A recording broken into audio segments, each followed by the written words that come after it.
Monty Python and the Holy Grail, a cult classic comedy film released in 1975, has left an indelible mark on the world of cinema and comedy. And while many are familiar with the film's hilarious antics and memorable moments, there are some lesser-known facts and behind-the-scenes stories that add an extra layer of intrigue to this gem. In this video, we'll delve into some of the fascinating and often surprising facts that contribute to the enduring appeal of Monty Python and the Holy Grail. Join Facts Verse UK as we present Monty Python and the Holy Grail's funniest joke was improvised.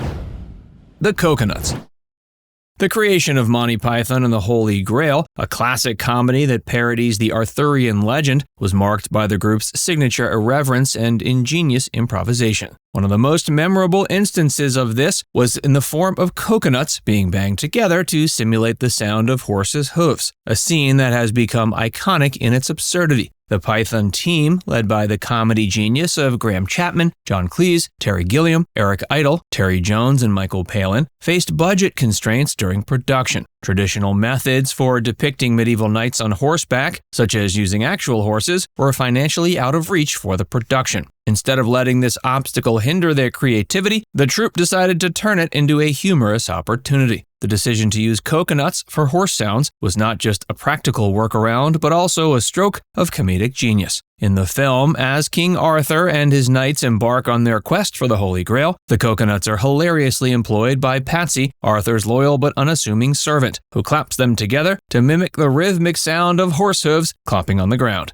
The absurdity of knights without horses, relying on coconut halves, becomes a running gag that escalates the humor with each successive scene. This improv not only saved the film's budget, but also contributed to the unique and offbeat comedic style that Monty Python is known for.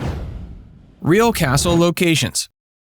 The film's authentic medieval atmosphere is partly attributed to its use of real castles in Scotland as filming locations. Down Castle, in particular, served as the primary backdrop for many of the film's castle scenes, including the infamous Castle Anthrax. The decision to use genuine historical locations added a layer of realism and grandeur to the film's absurd and satirical narrative.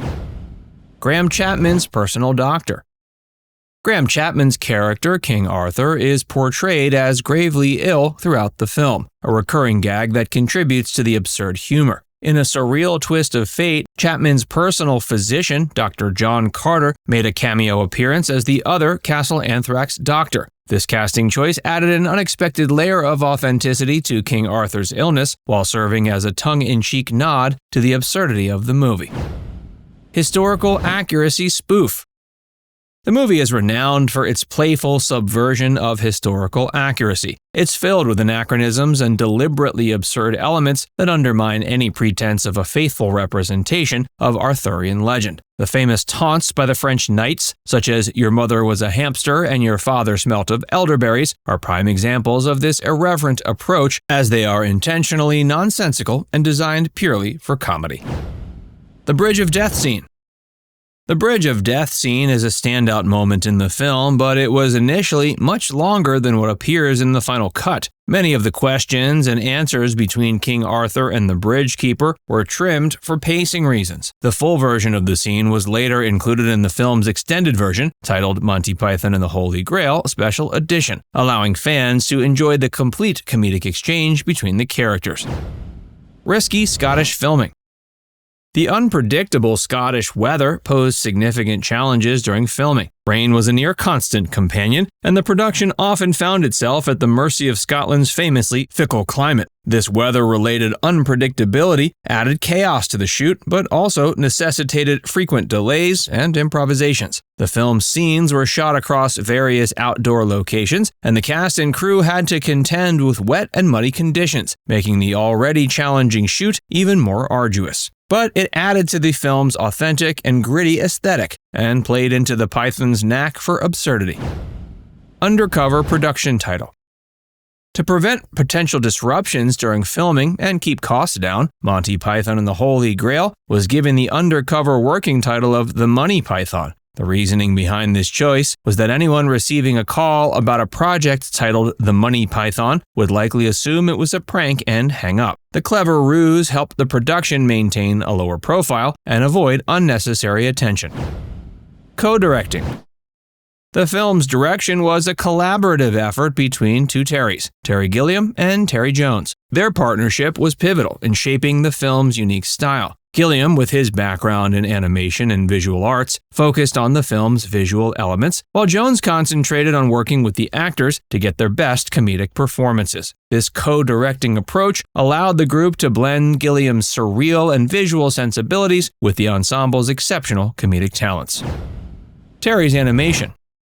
Terry's animations have become a signature element of Monty Python's comedic style, and the Holy Grail features several of his distinctive animations. He used a cutout photograph and collage technique to create these surreal sequences, and his animations added an extra layer of absurdity and visual humor to the film. They often served as transitions between the scenes or as comic interludes. Stunt doubles. The film's lack of budget forced the Pythons to get creative in many ways. For instance, in scenes requiring physically demanding stunts, Terry Gilliam often served as a stand-in for the actors. This included falling into the Gorge of Eternal Peril and other physical comedy sequences. Banned in Norway. Monty Python and the Holy Grail faced censorship and was banned in Norway upon its initial release in 1975 due to its irreverent take on the Arthurian legend. The Norwegian Film Censorship Board considered the film's content offensive and potentially blasphemous. It wasn't until 2006 that the ban was finally lifted, allowing Norwegian audiences to officially enjoy the film after decades of being unable to do so. Gruesome rabbit scene.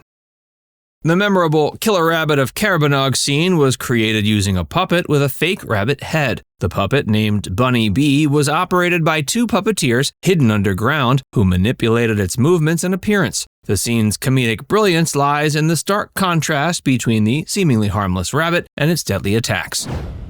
Runes and credits.